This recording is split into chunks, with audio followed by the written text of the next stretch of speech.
বিহারের মুখ্যমন্ত্রী নীতিশ কুমার প্রকাশ্যে মঞ্চে একজন মহিলা মুসলিম চিকিৎসকের নেকাব টেনে খুলে দিলেন।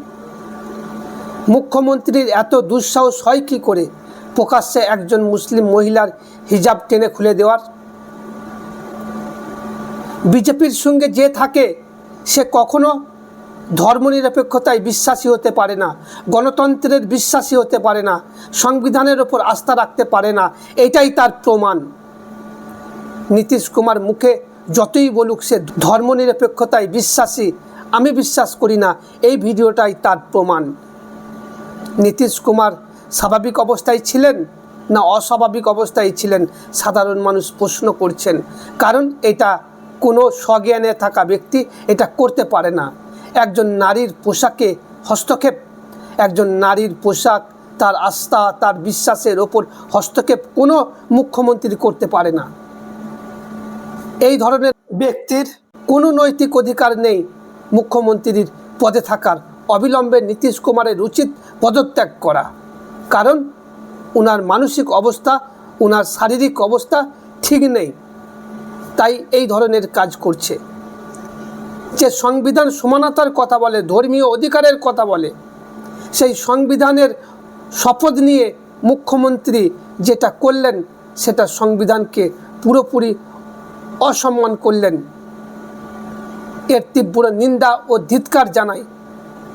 মুখ্যমন্ত্রীর নৈতিক অধিকার নেই মুখ্যমন্ত্রীর পদে থাকার। মুসলিম মহিলার প্রকাশ্যে নিকাব খোলার সাহস আপনাকে কে দিল? এটা গণতন্ত্র নয়, এটা জবরদস্তি শাসন চলছে। ক্ষমতার জোরে আপনি এইগুলো দেখাতে চাইছেন। মনে রাখবেন, নিয়ম কানুন বলে কিছু জিনিস আছে। কে কি পড়বে, কে কি খাবে, সেটা তার নিজস্ব একান্ত ব্যাপার। আপনি সেখানে হস্তক্ষেপ করতে পারেন না। আপনাকে কে অধিকার দিয়েছে তার মুখটা খোলার? বুড়ো বয়সে ধেড়ে রোগ। যারা ছোট ছোট বিকিনি পরে তাদেরকে দেখতে ভালো লাগে, আর যারা নিজেকে আবদ্ধ রাখে, ঢেকে রাখে, সেইগুলো দেখতে ভালো লাগে না। নির্লজ্জ। দর্শক, এই নিয়ে আপনারা কি বলবেন? আপনাদের মতামত অতি অবশ্যই কমেন্টে জানাবেন। তবে আমি এর তীব্র নিন্দা ও ধিক্কার জানাই। এই ভিডিওটা ব্যাপক শেয়ার করুন।